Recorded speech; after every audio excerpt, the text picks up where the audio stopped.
नमस्कार मित्रों, स्वागत है आपका हमारे YouTube चैनल पे। तो आज हम 5वें अध्याय का अध्ययन करेंगे। इसमें श्री रामावतार वर्णन के प्रसंग में रामायण बालकांड की संक्षिप्त कथा का हम अध्ययन करने वाले हैं। तो अग्निदेव कहते हैं, वशिष्ठ, अब मैं ठीक उसी प्रकार रामायण का वर्णन करूंगा जैसे पूर्व काल में नारद जी ने महर्षि वाल्मीकि जी को सुनाया था। इसका पाठ भोग और मोक्ष दोनों को देने वाला है। देव ऋषि नारद कहते हैं, वाल्मीकि जी, भगवान विष्णु के नाभि कमल से ब्रह्मा जी उत्पन्न हुए हैं। ब्रह्मा जी के पुत्र हैं मरीचि, मरीचि से कश्यप, कश्यप से सूर्य, सूर्य से वैवस्वत मनु का जन्म हुआ। उसके बाद वैवस्वत मनु से इक्ष्वा इक्ष्वाकु की उत्पत्ति हुई। इक्ष्वाकु के वंश में ककुस्थ नामक राजा हुए। ककुस्थ के रघु, रघु के अज और अज के पुत्र दशरथ हुए। उन राजा दशरथ से रावण आदि राक्षसों का वध करने के लिए साक्षात भगवान विष्णु 4 रूपों में प्रकट हुए।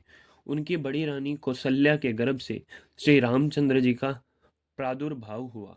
कैकई से भरत और सुमित्रा से लक्ष्मण एवं शत्रुघ्न का जन्म हुआ। महर्षि रिंग्य ऋषि ने उन तीनों रानियों को यज्ञ सिद्ध चरु दिए थे, जिन्हें खाने से इन चारों कुमारों का आविर्भाव हुआ। श्री राम आदि सभी भाई अपने पिता के ही समान पराक्रमी थे।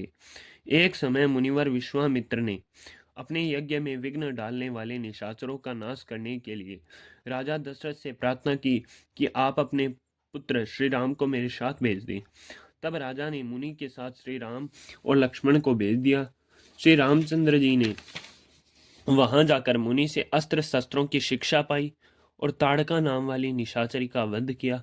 फिर उन बलवान वीर ने मारीच नामक राक्षस को मानव शास्त्र से मोहित करके दूर फेंक दिया और यज्ञ विद्या तक राक्षस सुबाहु को दल बल सहित मार डाला।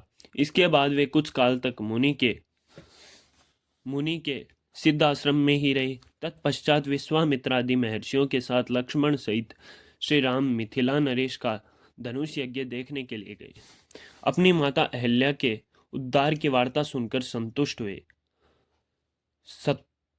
सतानंद जी ने निमित्त कारण बनकर श्री राम से विश्वामित्र मुनि के प्रभाव का वर्णन किया। राजा जनक ने अपने यज्ञ में मुनियों सहित श्री रामचंद्र जी का पूजन किया। श्री राम को धनुष चढ़ा दिया और उसे अनायास ही तोड़ डाला। तदनंतर महाराज जनक ने अपनी अयोनिजा कन्या सीता को, जिसके विवाह के लिए पराक्रम ही शुल्क निश्चित किया गया था, श्री रामचंद्र जी को समर्पित कर दिया। श्री राम ने भी अपने पिता राजा दशरथ आदि गुरुजनों के मिथिला पधारने पर सबके सामने सीता का विधि पूर्वक पाणी ग्रहण किया।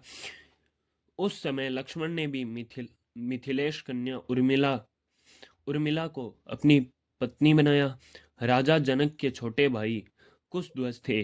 उनकी 2 कन्याएं थी, श्रुतकीर्ति और मांडवी।